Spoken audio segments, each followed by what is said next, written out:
With Arizona, Florida, Illinois, and Ohio set to vote in the Democratic primary on Tuesday, Ohio's governor, Mike DeWine, has now announced, or at least is discussing, a call to delay the primary in his state.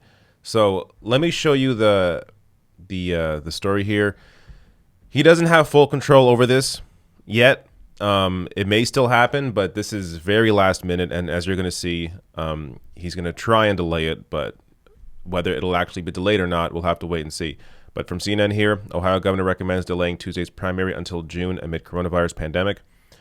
So Ohio Governor Mike DeWine announced on Monday that he is recommending moving the state's primary election slated to take place on Tuesday to June over fears around the spread of the novel coronavirus. Quote, "It is clear that tomorrow's in-person voting does not conform and cannot conform with these CDC guidelines," which I'll show you in a second. "We cannot conduct this election tomorrow, the in-person voting for 13 hours tomorrow, and conform to these guidelines," DeWine said. So before I go any further, let me show you what the guidelines are. You see here, the CDC recommends organizers cancel or postpone events with 50 people or more for 8 weeks. So obviously, any primary taking place is not going to be able to conform with these guidelines. If you've seen the lineups at the primary so far, it's a lot more than 50 people at many of these precincts. So being able to push this further into the year makes sense if you're following the guidelines recommended by the CDC. Let me just read a little more here. Quote, "We should not be in a situation where the votes of these individuals who are conflicted are suppressed. It is therefore my recommendation, after talking with the Secretary of State, talking with the Attorney General, and talking with the Lieutenant Governor, that voting be extended until June 2nd. That no in-person voting occur today, but rather that in-person voting occur on June 2nd. But between now and then, that absentee ballot voting be permitted." DeWine, though, says he does not have the power to postpone the primary unilaterally and will now go to court to request the delay. So we're going to have to wait and see if this actually goes through. But you've already seen Louisiana delay their primary. I believe Georgia as well has also done that. Just a quick reaction here from Meghan Day. This is the right call. It's the only solution that doesn't place Democratic participation in contention with public health and safety. I hope other states will follow. This is exactly right. Regardless of how the race looked at this point, you are suppressing the vote if you allow these primaries to go to continue, because a lot of people that want to vote, whether they're old or young, whoever it is, they're going to feel the need to actually to stay home instead, and that would be the correct feeling to have here. I mean, you should not at this point go out if you're going to be surrounded by people, by a crowd of people. You are exposing yourself to the coronavirus.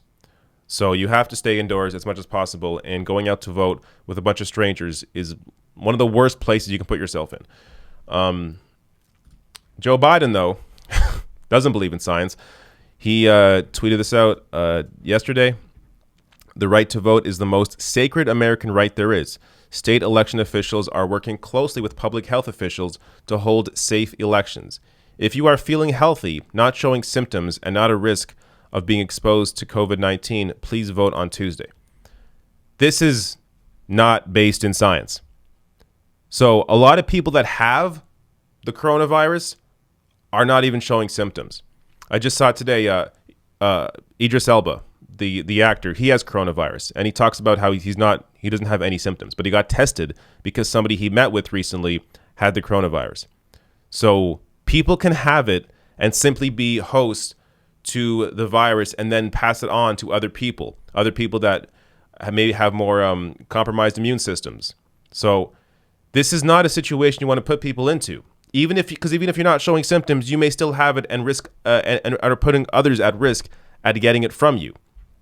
On the other hand here, you have Bernie Sanders. This is in a post-debate interview, says he's not sure, quote, "It makes a lot of sense to hold the Florida, Ohio, Illinois, and Arizona primaries on Tuesday, given the coronavirus." So Bernie Sanders actually basing his thoughts here on science as opposed to Joe Biden. But I have to show you this tweet went out today. Too funny. Joe Biden here tweets out, "We need a president who will always choose science over fiction." Always choose science over fiction. By the way, you should go out and vote. even if you're not showing symptoms. So these primaries really should be delayed. And like this is an unprecedented situation. Like this is not something that you never want to hold or create a kind of standard that can be duplicated like this. Like you should never have to delay an election. But in this case, where you have a pandemic, this is basically the one situation where you actually should be postponing these elections.